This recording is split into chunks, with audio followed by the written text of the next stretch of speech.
And so the next part is really talking about the MBCT and the program itself and how it helps to structure our practice. And just to give you a bit of a history or backstory of the MBCT really started from a program called the Mindfulness-Based Stress Reduction Program in 1979. And that was developed by the American medical professor that I mentioned before called John Kabat-Zinn. And the original intention behind that, that program was to help people with stress that were undergoing medical treatment because it can be very stressful. And so they developed this 8-week program to help them. And it seemed to be so successful. I think, I don't know. I usually, and it's like, is there any chance we can mute the microphones perhaps? Or do I have full control right now? Yeah, I have, but for some reason it comes back on. I'm not sure what happens. So yeah. It's probably automatic. Well, it's good for our practice anyway. Yes. Yeah. So I was saying the MBSR was developed in 1979, and it's to help people with stress that they're going through in their medical treatment. It was open up to the general public, and then in 2002, professors from Oxford University developed the MBCT, and their main aim was to help people who were facing depression, and their main aim was to reduce the number of relapses of depression, and so they developed the MBCT for that. And what they did then is add on a few practices from cognitive therapy. The vast majority of the program is the same as the MBSR, so about 80–90% is the same. And then they added on some practices such as journaling and such as recognizing some reactivity practices and patterns in the 2002 program. And then again, they saw that it's so useful in reducing relapses that they thought it would also be useful for the general public too. And so they developed in 2020 the MBCT for Life, which is the program that we're talking about now, and the program that we'll be teaching at the end of this month. And this one, it also adds in the elements of, it's not just about managing the downsides of life or stress or depression. It can also be used to cultivate joy, compassion, wisdom, and equanimity. So that's another emphasis of the program that they've added on now.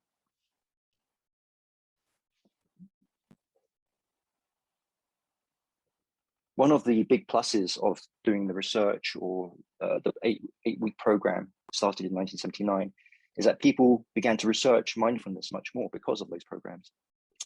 And because of that, science base for mindfulness grew. And with the science base as well, the proving of its benefits, then also the number of people practicing mindfulness also grew as well. So it's become more and more popular. And it's represented by a number of mindfulness journals published every year from 1980 to 2019. So you can see back in 1980, almost nobody was writing about mindfulness in terms of research. But following the development of these 8-week programs and having something solid to research on, they've grown over the years. And more recently, this growth has been growing at an increased rate. So more and more popular in recent times.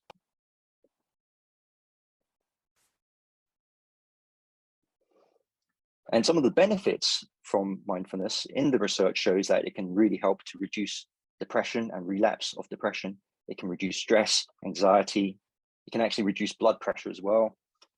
It can increase empathy and compassion, increase intention, and increase your sense of well-being in life too. So these are some of the research findings in the research at the moment. And I think that's one of the strengths of the 8-week program, that it has this scientific basis.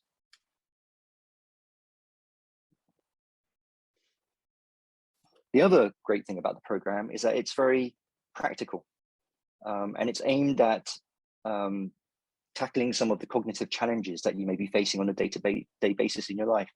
And the 7 core ones which the program tackles are listed here. So living on automatic pilot, that not paying attention to the present moment that we talked about before, relating to experience through thought. A lot of times we're conceptualizing a lot rather than experiencing things directly and really enjoying the moment. Dwelling on the past and the future, trying to avoid escape or get rid of unpleasant experiences. So trying to push away or trying to attract things into our practice rather than just being with what our experience is right now, which is the core of the practice. Needing things to be different from how they are. Seeing thoughts as true and real. So often we will follow the way that we're thinking and believe these things are real and make decisions based on that, rather than just seeing thoughts as phenomenon in our mind. And then, of course, a significant one, very significant one as well, is the way that we treat ourselves and the way that we talk to ourselves. The program also, through its practices, helps to tackle this as well. So treating oneself harshly and unkindly, rather than with compassion and kindness. So these are just some of the day-to-day cognitive challenges that the program seeks to help with.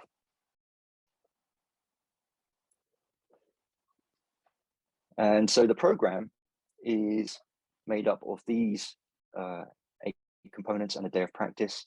And you can see how those themes in the day-to-day challenges is reflected in the theme topics.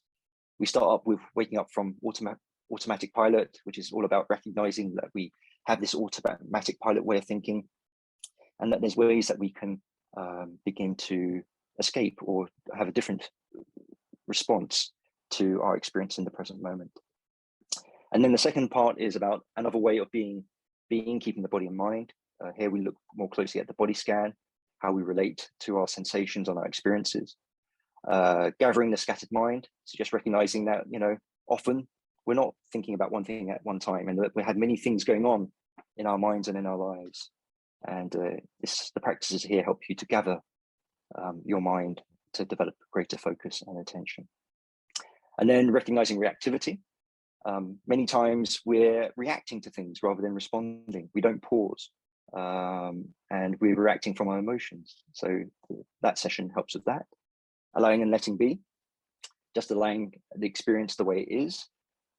Responding skillfully. So in the session 4, we look at reaction, but then session 6 looks at, okay, how, if we're reacting often, how can we prevent that? How can we pause more, and how can we respond more skillfully to our day-to-day experiences? Between session 6 and session 7, we have a day of practice. So up to session 6, we'll learn all the core practices that the program wants to teach. And the day of practice is where we spend 5 hours together just practicing them all and consolidating our knowledge of those practices. And then session 7, we ask the question, how can we best take care of ourselves? How can we use these practices to better take care of ourselves? We look at our day-to-day activities in our life, which ones are really helping us, which ones may be depleting us, and just recognizing these patterns in our daily activities in life. And then the last one is mindfulness for life. So once we've collected all this information and all these practices and skills and tools from this program, how can we apply them to our life and the important aspects of our life? So that's the overview of the program and its intentions behind each session.